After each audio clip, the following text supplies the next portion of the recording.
kita mengidentifikasi dan merumuskan ada 5 masalah publik. Nah, setelah selesai identifikasi dan perumusan masalah, apalagi tadi tahap selanjutnya di siklus kebijakan publik itu. Kita masih di siklus ya. Setelah muncul 5 masalah publik, apalagi selanjutnya di siklus kebijakan publik?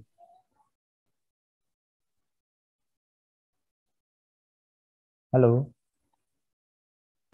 Agenda, Pak. betul. Penyusunan agenda. Apa intinya di penyusunan agenda itu? Nah, ini lupa nih. Jadi di penyusunan agenda adalah menentukan prioritas. Ingat, agenda setting itu atau penyusunan agenda itu adalah menentukan prioritas. Kenapa perlu ditentukan prioritas? Kenapa perlu ada agenda setting? Kenapa?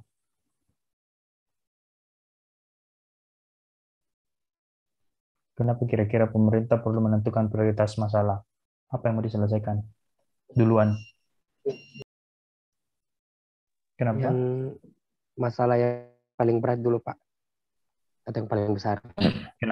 Kenapa harus dipilih begitu? Kenapa harus dipilih masalah paling besar, masalah paling berat dulu? Karena itu, Pak, karena lebih besar dampaknya. Kenapa harus dipilih yang lebih besar dampaknya duluan?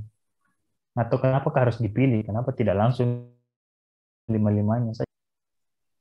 Karena memiliki kebatasan, Pak. Pemerintah juga memiliki kebatasan tersendiri dalam Mungkin kalau ada satu prioritas Pak, dan cepat selesai yang satu dulu Pak. Yang paling penting sebetulnya kenapa pemerintah membutuhkan prioritas? Karena pemerintah itu terbatas, tidak bisa selesaikan langsung semua masalah.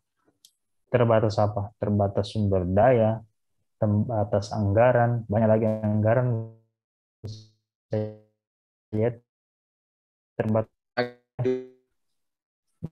terbatas terbatas dan Karena pemerintah juga itu Pak adalah manusia biasa Pak, seperti itu Pak. sebenarnya pemerintah ya boleh lah, pemerintah itu manusia biasa, boleh juga lah begitu ya. Yang intinya kenapa harus ada prioritas karena ada keterbatasan begitu. Nah, karena misalnya pemerintah menyelesaikan satu atau dua saja permasalahan, tak satu lah saja permasalahan misalnya, maka dia harus menentukan di antara 5 masalah publik yang sudah disaring ini mana yang mau didahulukan.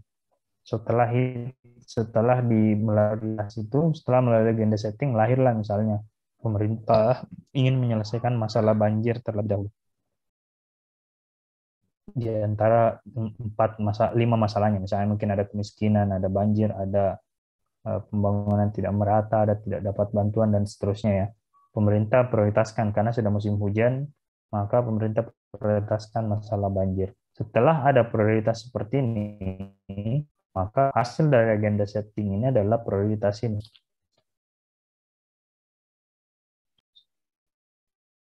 Ingat ya, hasil dari agenda setting ketika pemerintah sudah menentukan prioritas apa saja yang mau diselesaikan. Nah, begitu sudah jelas misalnya ada masalah yang mau diselesaikan, ada banjir misalnya yang mau diselesaikan,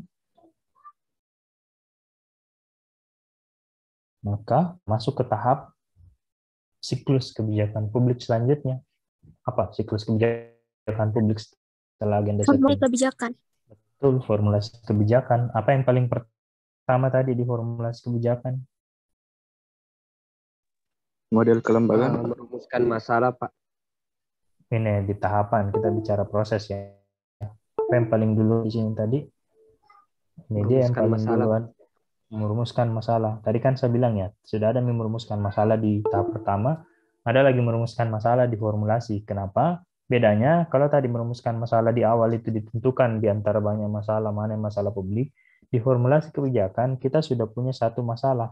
Kita mau tinggal merumuskan masalah itu. Bagaimana maksudnya merumuskan masalah? Kita langsung saya contohnya. Banjir. Apa masalahnya ini banjir? Kenapa harus diselesaikan ini banjir?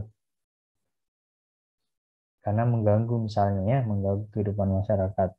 Untuk diselesaikan kita perlu tahu apa penyebabnya di banjir. Apa kira-kira penyebabnya banjir?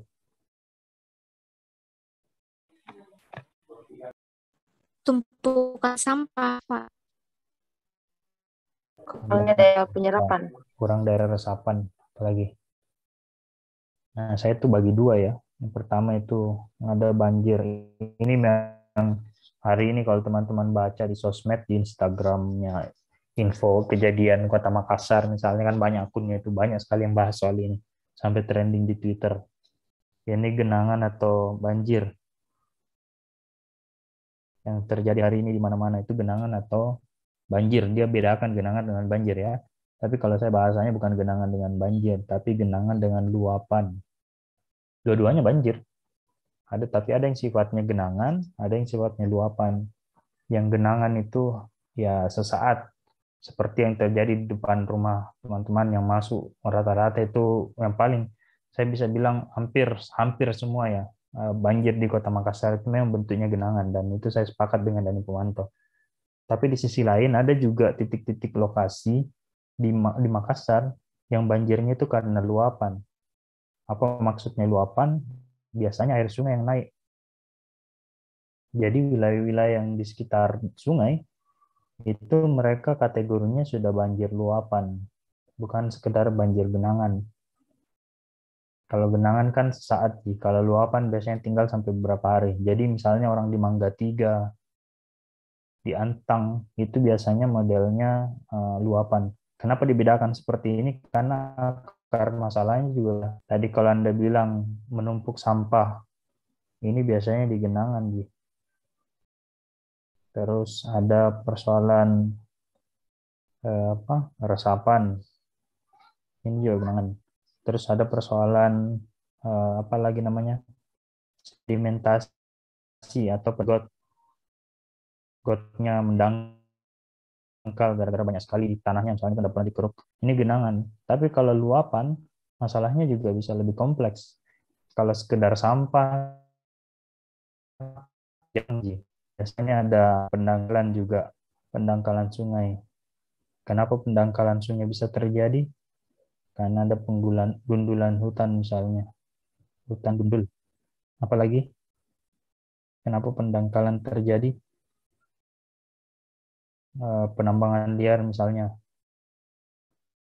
tambang liar di hulu sungai, kan ada yang ambil batu tuh ya, sambil pasirnya. Ini kan yang menyebabkan pendangkalan itu erosi atau tanah yang dibawa ke sungai-sungai ya. Apa yang luapan juga bisa terjadi gara-gara badan sungai sudah tertutup, seperti yang di Jakarta itu kan banyak sekali nih badan sungai menyempit. Kenapa mesti dibedakan seperti ini? Kenapa mesti dibedakan antara genangan dan luapan? Karena penanggulangannya bisa berbeda. Kalau masalahnya di Dayak misalnya, Anda mau perbaiki saja kalau masalahnya di Dayak, tadi saya bilang kan yang di Mangga 3 itu, dan di Antang sebagian itu yang berada di wilayah pesisir sungai, yang karakteristiknya adalah banjir luapan. Sebaik apapun Anda menangani sampah, mungkin masalahnya pasti akan tetap banjir.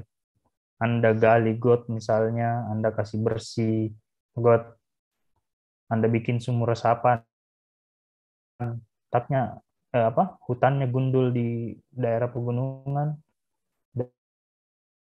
daerah Tangsana misalnya, maka air tidak bisa tertahan, langsung pasti jatuh semua. Begitu hujan di gunung, pasti langsung gelondongan airnya datang dan pasti menyebabkan banjir.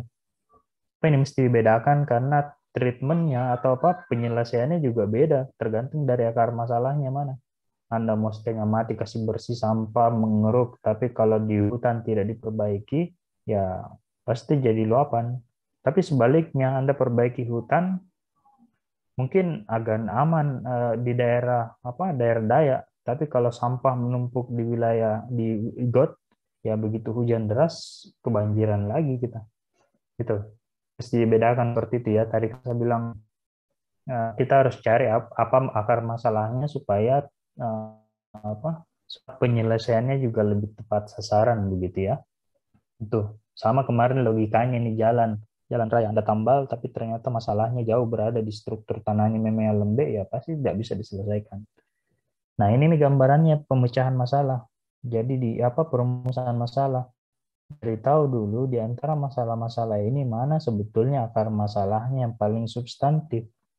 Jadi itu ya, kelihatan bedanya.